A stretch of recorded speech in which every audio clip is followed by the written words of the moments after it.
Hello everyone, we meet again today. I'll explain a solved problem of H.C.Verma. It's good to solve all those problems from your side. In this problem of electrostatics, we are to find the coefficient of friction. That might sound strange to you, and that's how this problem becomes interesting.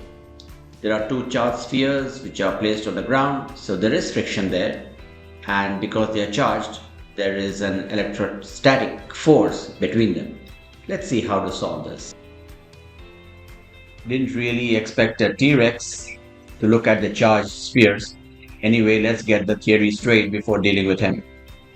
The two charged spheres are in limiting equilibrium, which means that logically they should have moved apart due to the electrostatic force of repulsion. Both are positively charged.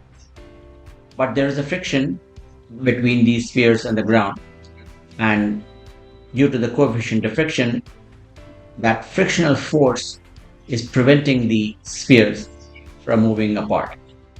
That's the key to solving this problem. We use the familiar equation for electrostatic force. We know Q1, we know Q2, we know the distance d, and the Coulomb's constant 1 by 4 pi epsilon 0 has a value 9 into 10 to the power 9. Putting all this together, we get the electrostatic force as 9 into 10 to the power minus 3 newtons.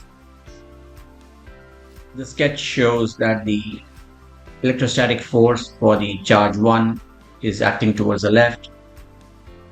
Therefore, the static force of friction will act towards the right. Both are counterbalancing, so we equate those two. The frictional force is mu into normal force, that's mu into mg. Plug in the values of mass and g, and finally equate with electrostatic force, and we will get the coefficient of friction as 0.1834. Thanks for viewing this video. Do share it with your friends. Subscribe to our channel. You can also log in to our website and access the entire course. And you can also download the app.